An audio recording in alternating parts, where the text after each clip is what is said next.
Hello students, welcome to Brainypedia. Brainypedia skills में आपका स्वागत है। हम लोग डिस्कस कर रहे थे पॉलिटी PYQ एनालिसिस एक बहुत ही रैपिड वे में। हम ट्राई कर रहे थे कि एक लिमिटेड टाइम में कैसे मैक्सिमम नंबर ऑफ क्वेश्चंस को अटैम्प्ट कर सकें। And in the last session at around 10 questions we have discussed. The last question was of NJAC, right. So हम 10 क्वेश्चंस वहाँ पे कवर कर चुके थे। एंड आज का जो हमारा एम रहेगा मैक्सिमम नंबर ऑफ क्वेश्चंस को कवर करना, started from the next question. Like 11th question था हमारा, हमने 8th क्वेश्चन कर लिया था, 9th क्वेश्चन, 10th क्वेश्चन। तो हम स्टार्ट करेंगे आज 11th क्वेश्चन से और ट्राई करेंगे कि एक लिमिटेड टाइम फ्रेम में कैसे ज़्यादा से ज़्यादा क्वेश्चंस को अप्रोच करा जा सकते हैं, right.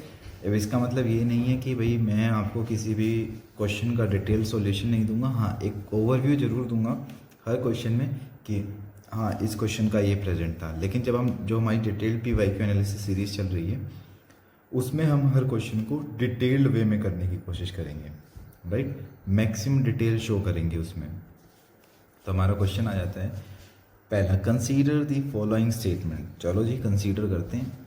The motion to impeach a judge of the Supreme Court of India cannot be rejected by the Speaker of the Lok Sabha as per Judges Act 1968।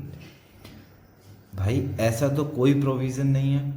जब वो जो मोशन आता है, जो मोशन ऑफ प्रपोजल होता है जिसको 100 from Lok Sabha and 50 from Rajya Sabha लोग प्रपोज करते हैं, तो वो स्पीकर और अपने अपने चेयरमैन को ही तो देते हैं। वो चाहे तो उसको एक्सेप्ट और वो चाहे तो उसको रिजेक्ट कर सकते हैं। तो ये स्टेटमेंट तो हमारी वैसे ही गलत हो गई।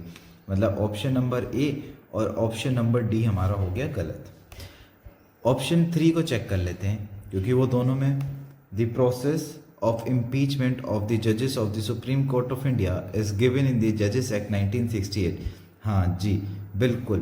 तो जजेस एक्ट है 1968, जो जजेस इंक्वायरी एक्ट है 1968, इसी के अंदर हमारा प्रपोजल गिवन है। तो मतलब कि हमारा 3 तो सही है।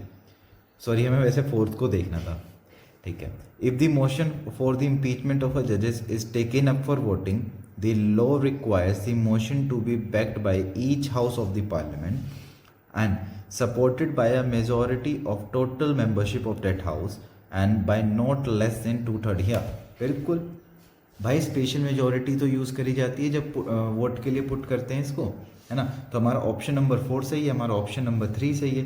ऑटोमेटिकली हमारा आंसर C, जो ऑप्शन नंबर C है वो सही हो जाएगा यहाँ से, राइट। एक बार इस ऑप्शन 2 बचा है उसको भी देख लेते हैं। The constitution of India defines and gives detail of what constitute incapacity and proved misbehaviour of the जजेस। ऐसा कुछ भी नहीं है, ठीक है। कॉन्स्टिट्यूशन ऑफ इंडिया ऐसा कुछ भी डिफाइन नहीं करता है, राइट। तो ये हो गया हमारा क्वेश्चन नंबर 11। मूव करते हैं क्वेश्चन नंबर 12 पे। In India the separation of judiciary from the executive is enjoyed by. Already जब हमारी डिटेल्ड एनालिसिस सीरीज चल रही है उसमें हम देख चुके हैं। It is the answer is DPSPs। DPSP में ही हमें सेपरेशन देखने को मिलता है। ये आर्टिकल नंबर 50 है, जो आर्टिकल नंबर 50 है वो स्टेटमेंट को डिफाइन भी करता है। एंड चलो थोड़ा सा मूव ऑन करें। DPSPs हमारे कॉन्स्टिट्यूशन के कौन से पार्ट में मैंशनड है? It is mentioned in part 4 of our constitution. Part 4 में मैंशनड है और आर्टिकल नंबर 36 से 51 तक डील करते हैं। और ये जो separation of judiciary from executive वाला पॉइंट है ये हमें आर्टिकल नंबर 50 में देखने को मिलता है, राइट। सब हम बात करते हैं नेक्स्ट। हमारा है क्वेश्चन नंबर 13। क्वेश्चन नंबर 13 कह रहा है, इन स्टेटमेंट्स को देखो, ये भी हम अपने डिटेल PYQ एनालिसिस सीरीज में कवर कर चुके हैं। क्वेश्चन क्या है? The constitution of India defines its basic structure in terms of federalism, secularism, fundamental rights and democracy। बिल्कुल गलत। कॉन्स्टिट्यूशन ऑफ इंडिया ऐसे तो कोई बेसिक स्ट्रक्चर डिफाइन ही नहीं करता है। The constitution of India provides for judicial review. इसमें हमने देखा था कि भाई UPSC और जो मतलब नॉर्मल कॉन्स्टिट्यूशन को देखें तो उसमें एक कॉन्फ्लिक्ट हमें देखने को मिल रहा था, लेकिन हमने इसे आर्टिकल 13 को रेफ़र करते हुए, ठीक है, स्पेशली पार्ट 3 में, तो उन्हें उसको रेफ़र करते हुए इसको सही करा था, मतलब इसको गलत कर दिया था। तो हमारा इसका आंसर हो जाएगा neither 1 and 2। Next question number 14, ये question number 14 judicial custody, question number 15 and question number 16 काफ़ी ज़्यादा अच्छे क्वेश्चन हैं, राइट। सो क्वेश्चन नंबर 14 कहता है कि अगर इंडिया में legal service authorities provides free legal services to which of the following type of citizen, ये जो फ्री लीगल सर्विसेज हैं ये किस तरीके के सिटीजन को प्रोवाइड करी जाती है। Person with an annual income of less than ₹1,00,000। हम अभी देख लेते हैं, चलो मैं पहले आपको ना इसका थोड़ा सा ओवरव्यू दे देता हूँ। ओबीसी वाले पॉइंट तो गलत हो जाएगा क्योंकि ओबीसी में तो मिलती ही नहीं है ये, है ना, तो ये तो गलत हो जाएगा। सारे सीनियर सिटीजन्स को ऐसा भी कुछ नहीं है, सीनियर सिटीजन्स के लिए क्राइटेरिया फिक्स करा हुआ है उन्होंने। सीनियर सिटीजन्स के लिए जो क्राइटेरिया है वो 2 लाख है ना। तो ऑप्शन नंबर 3 एंड 4 हमारा एलिमिनेट कर दो, हमारा जिसमें 3 है इसमें 4 है तो ये भी गलत हो जाएगा, इसमें 3 है तो इसका जो आंसर हो जाएगा वो ऑटोमेटिकली हमारा 1 एंड 2 हो जाएगा, ठीक है, क्योंकि 3 एंड 4 हमने देखा कि दोनों गलत हैं, तो जिसमें हमें 3 एंड 4 दिखा हमने काट दिया। थोड़ा सा इसका डिस्कशन कर लेते हैं कि हुआ क्या था। देखो नालसा क्या है, नेशनल लीगल सर्विस अथॉरिटी। ये ना लीगल सर्विसेज अथॉरिटीज़ एक्ट के अंदर जो है बनी थी 1987 में, ठीक है। जो लीगल सर्विसेज अथॉरिटीज़ एक्ट है 1987, हाँ इसको ऐसे तो मिट जाएगा। जो नालसा है, नालसा का फॉर्मेशन कैसे किसके थ्रू हुआ था, लीगल सर्विसेज अथॉरिटीज़ एक्ट 1987 के थ्रू जो है इसका फॉर्मेशन हुआ था। नालसा का बेसिक एम क्या था कि भाई जो वीकर सेक्शन है हमारी सोसाइटीज़ के, ठीक है, उनको फ्री लीगल एड दे सकें और जो लोक अदालत हैं उनको एक ऑर्गेनाइज वे में सेटअप कर सकें डिस्प्यूट्स के सेटलमेंट के लिए। तो जो इनकम सीलिंग लिमिट है, ये जो हमारी एक्ट की बात बताई मैंने, लीगल सर्विसेज अथॉरिटीज़ एक्ट जो है, इसके अंदर जो सेक्शन 12H हमें देखने को मिलता है उसके अंदर एक इनकम सीलिंग लिमिट प्रिसाइज कर ही दी गई है ऑलरेडी, ठीक है। और ये जो है रिस्पेक्टिव स्टेट गवर्नमेंट्स जो हैं वो सेटअप करती हैं, वो भाई स्टेट गवर्नमेंट अपने बजट के अकॉर्डिंग इसको चेंज कर सकती है, राइट। तो ये जो हमारे सेक्शन 12H में ये सारी चीज़ें मेंशन्ड है। अगर हम इनकम प्रिसाइज लिमिट की बात करें जनरली जो है वो 1 लाख है, ठीक है। वहीं पे अगर सीनियर सिटीजन्स की बात कर लें तो वो 2 लाख है और ट्रांसजेंडर की भी कितनी है, 2 लाख है, ठीक है। और ये जो फ्री लीगल सर्विसेज हैं ये सिर्फ और सिर्फ SC और ST के कैंडिडेट्स के लिए है। It is only available for SC and ST candidates, not for OBC candidates के लिए ये नहीं है, तो ये याद रखना, ठीक है। ये इसका मेजर पॉइंट हो सकता है क्योंकि लोग कंफ्यूज रहेंगे कि OBC भी तो इकोनॉमिक मतलब OBC के अंदर भी तो हो सकते हैं ना, मतलब बैकवर्ड क्लास है, लेकिन ये सिर्फ SC और ST के लिए है provision as per legal services authorities act. और इसने क्या सेटअप करा था, NALSA, national legal service authority, जिसका बेसिक काम क्या था, फ्री लीगल एड प्रोवाइड करना वीकर सेक्शन ऑफ सोसाइटीज़ को और लोक अदालत को ऑर्गेनाइज करना ताकि जो डिस्प्यूट सेटलमेंट है वो फास्ट हो सके। आई गेस इतना क्लियर होगा। फिर हम मूव करते हैं क्वेश्चन नंबर 15 पे। With reference to India consider the following statements. चलो देखते हैं statements. Judicial custody means an accused is in the custody of concerned magistrate and such accused is locked up in police station, not in jail.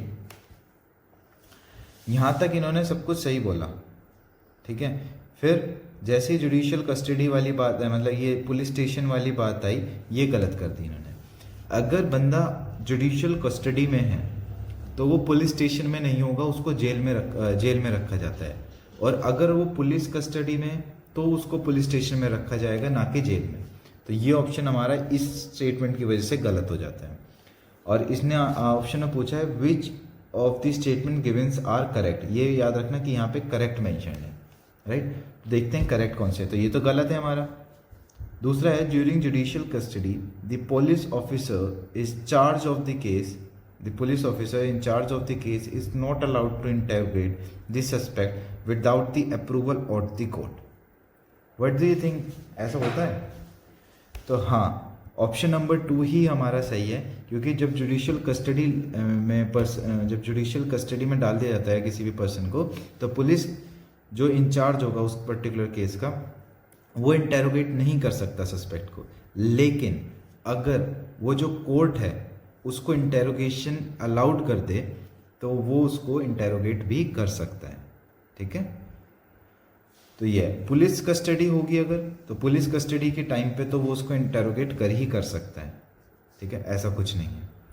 और इसका एक, चलो ये तो detail, जब डिटेल डिस्कशन करेंगे इस चीज़ का तब देखेंगे, लेकिन फिलहाल के लिए जुडिशियल कस्टडी होगी तो उसको जेल में रखा जाएगा, ना कि पुलिस स्टेशन में, इसलिए पहला गलत हो गया। जब हमारी जुडिशियल कस्टडी होगी तो पुलिस ऑफिसर जो इंचार्ज होगा वो है डायरेक्टली ऐसे इंटेरोगेट नहीं कर सकता बिना कोर्ट के परमिशन के। दोनों स्टेटमेंट आई होप क्लियर हो गई, तो इसलिए हमारा ऑप्शन नंबर 2 सही है, तो इसका आंसर हो जाएगा बी, 2 ओनली। देखो 2021 का क्वेश्चन है, with reference to India consider the following statement, ठीक है, देख लेते हैं। इसमें पैरोल और फुरलो की बात करेंगे। When a prisoners makes out a sufficient case, parole can not be denied to such prisoners because it becomes a matter of his right.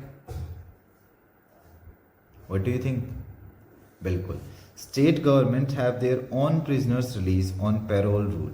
हाँ ठीक है, दोनों ही ऑप्शन सही हैं, दोनों ऑप्शन सही हैं। ये जो हमारा स्टेट गवर्नमेंट वाला पार्ट है ये बिल्कुल सही है कि भाई हर स्टेट गवर्नमेंट की, अभी जब हम बात कर रहे थे ऊपर ही हमने बात करी नालसा वाले रेट, जैसे नालसा वाले केस में, लीगल अथॉरिटी वाले केस में, उसमें भी स्टेट गवर्नमेंट के अपने रूल्स हो सकते हैं, यहाँ पे भी इसके अपने रूल्स हो सकते हैं, राइट। लेकिन जब प्रिजनर्स मतलब ये है, जब prisoner make out a sufficient case, parole can not be denied, parole denied की जा सकती है, पैरोल कैन बी डिनाइड, ठीक है। पैरोल का देखो इसका मतलब ऑप्शन 2 सही है, हमारा गलत है, तो आंसर हो जाएगा ऑप्शन बी। अब देखते हैं हमारा ऑप्शन ए गलत क्यों है। पैरोल का क्या मतलब होता है सबसे पहले, ठीक है, प्रिजनर को रिलीज कर देना, ठीक है। पैरोल को as a matter of right claim नहीं किया जा सकता, ठीक है। इवन वो जो है सफिशिएंट जो रिक्वायरमेंट है उसको फुलफिल भी कर दे पैरोल पे आने के लिए, तब भी पैरोल डिनाई करी जा सकती है, ठीक है। पैरोल जो है कुछ सर्टेन केसेस में ही अलाउ की जाती है। वो सर्टेन केसेस कैसे हैं, जैसे एकदम बहुत ज़्यादा बीमारी आ जाए, ठीक है, प्रिजनर जो है उसकी कोई फैमिली मेम्बर की डेथ हो जाए, ठीक है, तो उस टाइम पे उसको पैरोल दी जा सकती है, लेकिन डिनाई भी की जा सकती है, वो उसका अधिकार नहीं है। और पैरोल को जो ग्रांट करता है, ये अथॉरिटी का नाम याद रखना, deputy home secretary of the state government. Deputy home secretary कहाँ के? स्टेट गवर्नमेंट के, ठीक है, ये देते हैं पैरोल। पैरोल क्या है वो समझ में आ गया। जैसे पैरोल जो है वो मैटर ऑफ राइट नहीं है, वहाँ पे एक कॉन्सेप्ट हम सुनेंगे फुरलो का, ठीक है, it is the matter of right, लेकिन इसको भी डिनाई किया जा सकता है, ठीक है, इसको भी डिनाई किया जाता है। Even furlough is also a matter of right of the prisoner, but it can also be denied, ठीक है। और इनको जो इंटीमेट करने वाली अथॉरिटी कौन है, किसके पास होती है? Deputy home secretary of state government, right. तो आई गेस ये वाला पॉइंट भी क्लियर हो गया होगा कि क्या इसमें गलत था। इसमें तो हमारा लास्ट पॉइंट ही ये देखो गलत हो जाएगा यहाँ पे, ठीक है। और ये हमारा सही था कि स्टेट गवर्नमेंट्स के अपने, मतलब अगर हम बात करें स्टेट गवर्नमेंट्स के अपने प्रिजन रूल्स हो सकते हैं, ठीक है। अब हम बात करते हैं नेक्स्ट क्वेश्चन पे, क्वेश्चन नंबर 17, ठीक है। क्वेश्चन नंबर 17 हमारे जजेस से रिलेटेड है, काफ़ी अच्छा क्वेश्चन है। With reference to Indian judiciary consider the following statements, ठीक है। एनी रिटायर्ड जज of the supreme court of India can be called back to sit and act as a Supreme Court judge by the Chief Justice of India with prior permission of the President of India। क्या हमने retired, जब हमने type of जजेस देखे थे तो क्या हमने रिटायर्ड जज का कॉन्सेप्ट नहीं देखा था? तो हमारा ऑप्शन नंबर 1 बिल्कुल सही होगा। Second, a high court in India has the power to review its own judgement as the supreme court जज। मतलब जैसे सुप्रीम कोर्ट देता है, ऐसे क्या हाई कोर्ट के पास भी ऐसी कोई पावर है? गलत। ये ऑप्शन हमारा गलत हो जाएगा। गलत होने के पीछे क्या रीज़न है? देखो, जो सुप्रीम कोर्ट ऑफ इंडिया है उसके पास पावर है कि भाई वो अपने ही जजमेंट को रिव्यू कर सकती है, फिर अपने ही ऑर्डर को रिव्यू कर सकती है, ठीक है। वो प्रीवियस जो उन्होंने पहले जो डिसीजन लिया था वो उससे बाउंड नहीं है, ठीक है। और एज जैसे उसको अच्छा सही लगेगा कि हाँ भाई यहाँ पे जो प्रॉपर जस्टिस है वो डिलीवर नहीं हुआ, और एज अ कम्युनिटी वेलफेयर वो वहाँ पे उसको इम्पोज कर सकता है। लेकिन हम court of record, as a court of record बात करें, हाई कोर्ट के पास भी पावर है रिव्यू की, जो मतलब हाई कोर्ट की अगर हम बात करें तो उसके पास भी क्या पावर है रिव्यू की और अपनी ही जजमेंट को करेक्ट करने की। जो पावर है हाई कोर्ट की ये सेम रिव्यू और करेक्ट करने की अपनी ऑर्डर को, वो सुप्रीम कोर्ट के जैसी नहीं है, ठीक है। क्योंकि सुप्रीम कोर्ट के पास जो पावर है वो कॉन्स्टिट्यूशनली ग्रांटेड है, लेकिन हाई कोर्ट के अगर हाई कोर्ट के पास इस तरीके की पावर जो है वो कॉन्स्टिट्यूशनली ग्रांटेड नहीं है, ठीक है।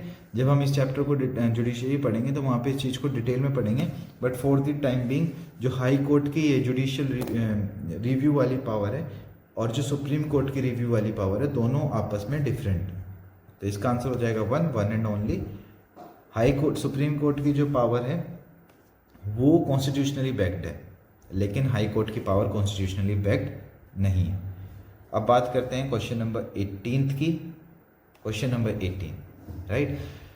क्वेश्चन नंबर 18 क्या कहता है, कंसीडर द फॉलोइंग स्टेटमेंट्स, ठीक है जी। आइए देखते हैं। तो क्वेश्चन उल्टा स्टार्ट करें या सीधे स्टार्ट करते हैं। Pursuant to the report of H N. Sanyal committee the contempt of court act 1971 was passed. तो ये तो बिल्कुल सही स्टेटमेंट है। एच.एन. सन्याल कमेटी के बाद ही जो है इनकी ही चेयरशिप में ये जो हमारी कंटेम्प्ट ऑफ कोर्ट एक्ट है इसको पास किया गया था, ठीक है। तो ये तो हमारा ऑप्शन सही हो गया। तो हमारा वन किस किस में, वन ए और बी में है, तो ऑप्शन सी और डी तो हमारा गलत हो गया, ठीक है। अब देखते हैं question number 2। The constitution of India empowers the supreme court and high court to punish the contempt of themselves. हाँ बिल्कुल, अंडर आर्टिकल नंबर, इसमें हम 2 आर्टिकल की बात करेंगे, अंडर आर्टिकल नंबर 129 एंड 215। ये 2 आर्टिकल्स हैं जो इससे रिलेटेड बात करते हैं, ठीक है, कि भाई कंटेम्प्ट ऑफ कोर्ट के लिए वो पेनलाइज कर सकते हैं।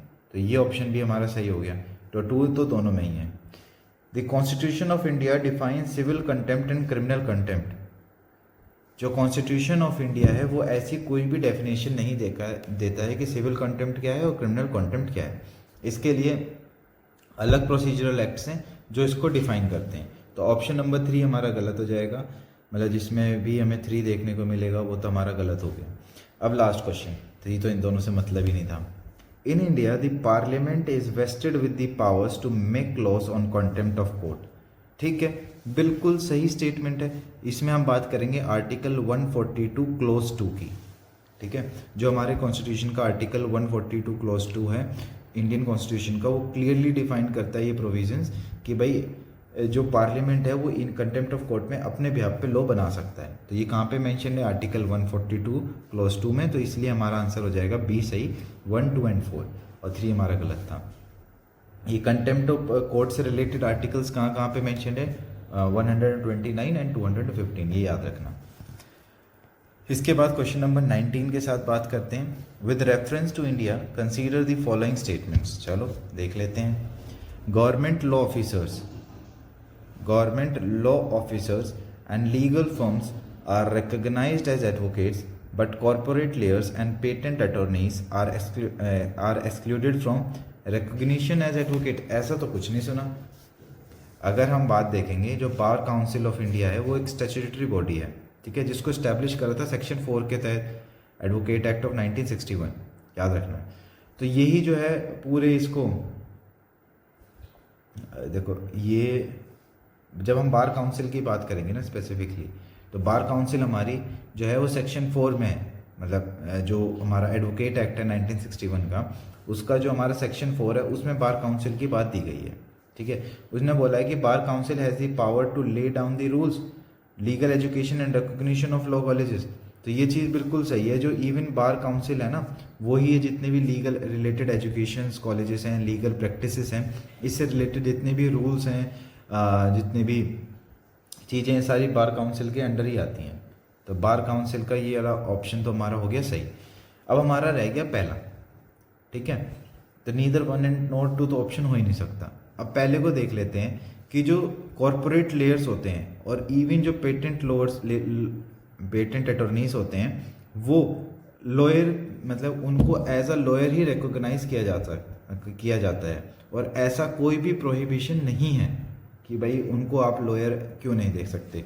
तो हमारा इसलिए option number 1 as an absolute statement हो गया, तो ये हमारा गलत हो गया।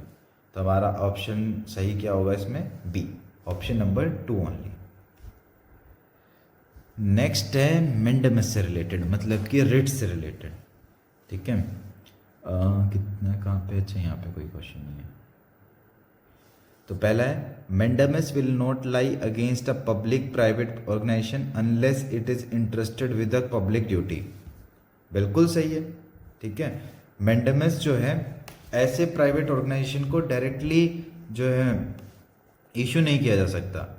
ठीक है, mandamus will not lie against a company even though it may be a government company. क्यों नहीं होगा, मेंडेमस विल लाई। ठीक है, मेंडेमस जो है किसी भी पब्लिक बॉडी को, किसी भी कॉरपोरेशन को, as an inferior court, tribunal को या फिर गवर्नमेंट को सेम पर्पस के लिए इशू किया जा सकता है। तो भाई ये बिल्कुल, ये तो गलत हो गया। तो हमारा ऑप्शन नंबर 1 सही है। Any public minded person can be a petitioner to move through the court to obtain the writ of quo warranto. बिल्कुल सही है। क्यो वारंटो जो है ये जो है कोर्ट इश्यू करती है। कोई भी क्लेम जो आया उसमें लीगैलिटी क्या है। ठीक है, तो उसको जस्ट इशू, मतलब उसको चेक करने के लिए इसको इशू किया जा सकता है। तो इसीलिए हमारा option number 1 and option number 3 ये दोनों सही हैं। कोई भी इंटरेस्टेड पर्सन हो जो जानना चाहता हो कि ये जो पर्टिकुलर लॉ आया है या फिर ये जो पर्टिकुलर पर्सन को पनिशमेंट मिली है ये इस बेसिस पे दी गई है, तो मेरे को जानना है। ठीक है, तो उस बेसिस पे जो है क्यो वारंटो को इशू किया जा सकता है। तो 1 एंड 3 हमारे सही होंगे, तो इसका आंसर हो जाएगा हमारा 1 एंड 3 कहाँ पे है, इसमें नहीं है, इसमें नहीं है, ऑप्शन नंबर सी हमारा आंसर हो जाएगा। तो ये तो कुछ क्वेश्चन थे जो हमने देखे PYQ के। अब हम देखते हैं कुछ प्रैक्टिस क्वेश्चंस करने की कोशिश करते हैं। ठीक है, हम स्टार्ट करेंगे क्वेश्चन नंबर 21 से। राइट, ये जितने भी PYQs देखे इनको प्रैक्टिस करने का मतलब कोशिश करना कि इनको आप अच्छे से प्रैक्टिस करो। अभी फिलहाल हम सुप्रीम कोर्ट से रिलेटेड कुछ प्रोविजंस देखते हैं। Consider the following statements with regard to the legal provisions of the contempt of court. ठीक है, मतलब हमें कंटेम्प्ट ऑफ कोर्ट से रिलेटेड चीज़ें देखनी है यहाँ पे, ये है क्या। The supreme court has the power to punish for contempt of subordinate court. बिल्कुल है, सुप्रीम कोर्ट के पास ये पावर है कि वो सिर्फ अपने कंटेम्प्ट ऑफ कोर्ट के लिए ही नहीं, बाकी अगर उसके कुछ सबऑर्डिनेट कोर्ट हैं उनके अगर उसमें भी कंटेम्प्ट ऑफ कोर्ट हुआ है तो उसको भी पनिश कर सकती है। तो इसलिए हमारा ऑप्शन नंबर 1 सही हो जाएगा। यहाँ से ऑप्शन भी गलत हो जाएगा क्योंकि इसमें 1 है ही नहीं।